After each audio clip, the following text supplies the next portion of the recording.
Dictation will start after 5 seconds. Start.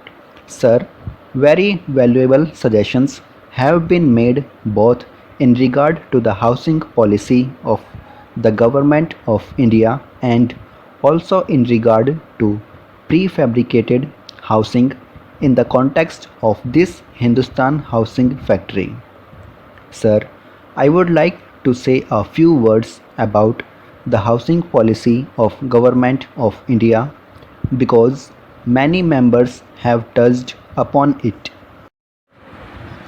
Sir, we undertake housing in two particular ways.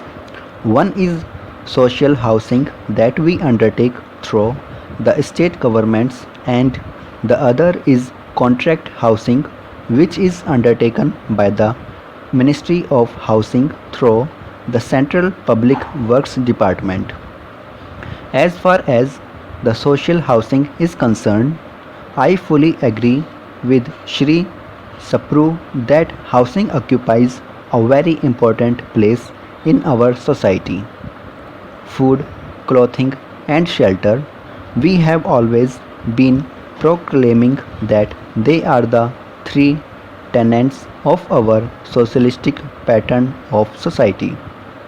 And I do admit that as far as social housing is concerned, it has not received the same attention as it should have received in our plans. I am not blaming the planners. After all, they have to take the finance of the country into consideration. They have also to take the state resources into consideration. But, sir, it is a fact that while the population of the country has been growing and growing very fast during the last 10 years, there was a rise of over 21%, but in that period the allocation under housing was brought down from 34% to 15% under the 10th plan. That has been our misfortune. And sir, the states too, in spite of the fact that the allocations have been lowered, have also not been very active or enthusiastic about the housing programs.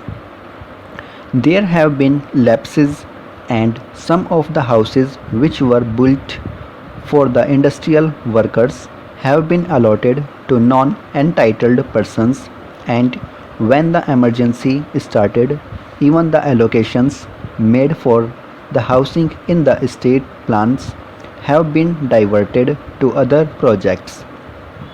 They are good projects, important projects, but if we concede that housing gives a man a certain amount of satisfaction, security of life, a home, housing has to receive some priorities, if not a very high priority.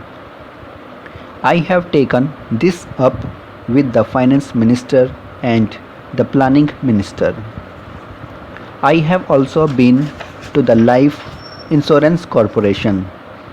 The Life Insurance Corporation has been very helpful.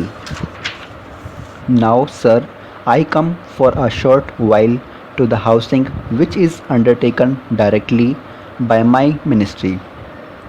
A reference has been made to Delhi.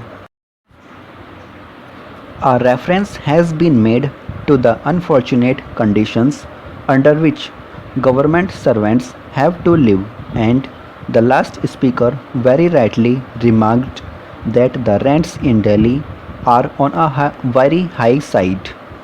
I have to accept all those premises. Since I took charge of this ministry, it is nearly a year now. I fully examined the problem from all its aspects. I find, sir, that previously we have been more concerned with paying house rent allowances to our government servants. We have been taking property on lease. We have been requisitioning properties, sometimes paying very heavy rents and at the same time maintaining those properties which belonged to other people. If all the money has been paid as rent or as house rent allowances had been diverted to the construction of houses, I am sure that the housing difficulties in Delhi and other parts of the country like Madras, Bombay, and Calcutta would not have been so acute. It is a fact that the government servant who has a house has a different outlook. He works in a different way, but nearly 66% of the government servants in Delhi have to take houses on high rents, have to pay very heavy rents, and sometimes they have to live very far away from Delhi. During this year, we have sanctioned housing schemes to the tune of rupees 15 crores. In the last 5 years of this ministry, schemes were sanctioned only to the extent of rupees 7 crores. I am not casting any aspirations. What I am trying to say is this, that I have doubled the program of housing within 1 year as compared to what was done during the last 5 years. I hope that we should be able within the next few years to give a certain amount of satisfaction to the government servants who have to work under very difficult conditions in Delhi. It is not a very happy position in which I am when I am told by the government servants who come to see me that every minister has a house, every member of parliament, more or less, has been provided with some sort of accommodation. Members of the Planning Commission, judges of the Supreme Court, senior officers, every one of them has a house, and that too very near to the place of work. But as far as the poor government servants are concerned, most of them have no accommodation. Thank you.